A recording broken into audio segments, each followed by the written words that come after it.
Hey, first graders. Okay, we have been working on money and I'm doing this a little differently. I usually record with my computer, but I'm gonna try something cool with my phone and try to do this like secret Elmo maker. You know how we have that Elmo in our classrooms? It's the projector. We call it the Elmo. Yeah, can't bring that home. So it makes it hard sometimes to record some things. So I'm gonna try something with, look, a milk crate, and look at, there's my money. Money, money, money. So bear with me, okay? Let's try this. So today we're gonna work on finding the value of a group of different coins. So yesterday you were practicing finding the value of skip counting the same coin. So if you had dimes, you would skip count by tens. If you had nickels, you would skip count by fives. And then pennies, of course, are worth one. So you just count by ones. So today, though, we're going to mix up the coins and I'm going to teach you how to skip count to add a group of different coins. Okay, so bear with me. Let's try this. Okay, I'm going to flip my screen, I think. Or not. What did it just do? Maybe I can't flip my screen. Okay. Oops. Coming back to you in just a second. Okay, guys, I think I figured it out. So pretty cool. Okay, so I'm gonna use this like it's an Elmo. Okay, so I have all my coins here and I'm going to sort them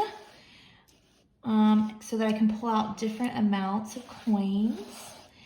Okay, so when you have change laying around your house and you have to count it and figure out how much you have, or like in your purse, your parents and all of us adults, we skip count the change. It's just easier to do that. And sometimes we even group it because of skip counting.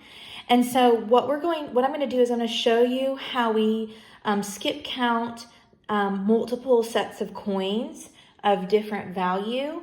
And we're going to take this real slow, and the more you practice this, the more you'll be able to just do it in your head and not write it out the way I'm going to show you. But now, for right now, you're going to be writing it out in your workbook pages. So I'm going to grab some coins. Let's start easy. Let's just do two kinds of coins. So we have two different kinds of coins here. We have, what are these? These are these are nickels, right? And then what are these? Pennies, okay? Now, whenever you have a group of coins, let's say they're in a pile, okay, and they're not sorted, you want to go ahead and sort them and put the largest value coin first. So because nickels are worth 5, they're going to go first. And because pennies are worth 1, they're going to go next. Okay, so you can first skip count them like you would on a number line. Okay, so if these are worth 5, then I would say 5, 10, right? 10 cents, okay? Now I have to add on. So after 10, this is like when you're counting tens and ones. So I've got 10, 11, 12, 13, 14.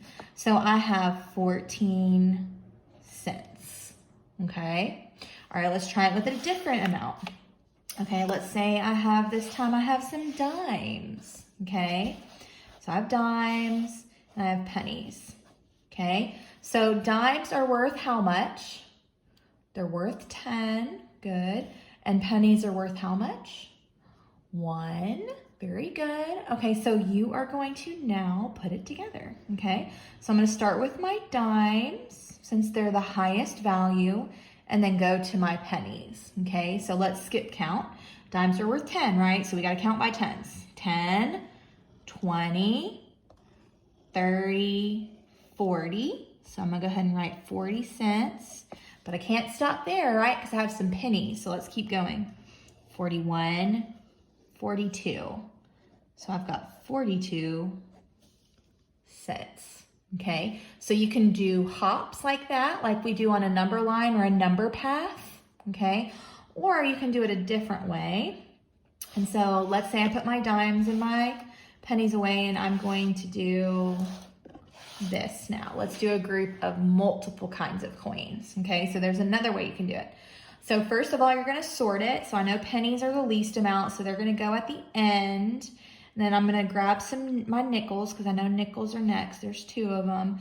And then look, there's 2 dimes.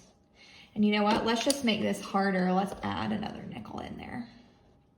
Okay, so I've got my coins lined up from greatest value to least value. Okay, so now I'm not gonna jump or hop. I'm gonna actually write. Okay, so look, if these are worth 10, I'm gonna write it. So 10, then I'm gonna go what? 20, okay? Now, I'm not counting by tens anymore, I'm going to 5. So what comes after 20 if you're counting by 5s? 10, 20, 25, 30, 35, right? Now, some of you all, like myself, I like to group and make a friendly 10, right? So if I have 10, 20, and I know 2 nickels are worth 10, I might say 10, 20, and then just put 30 for these 2, right? And not even write 25. So 30, 35. Now I'm going to count my ones. 36, 37. 37 cents. Okay. All right, let's do one more like that. Let's get a different group of coins. Let's add some extra. Might as well make this one a little bit more difficult. Okay, so sort them out. Okay, got my dimes. Then I've got my nickels. Okay, and then I have my pennies. So let's move these over.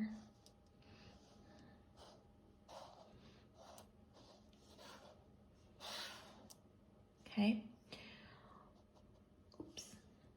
All right, so let's do the same kind of counting how you write it out. Okay, you ready? All right, let's start with 10 cents, right? 10, 20, 30. Now, do I keep going? What do I have to go to now? Nickel is worth how many?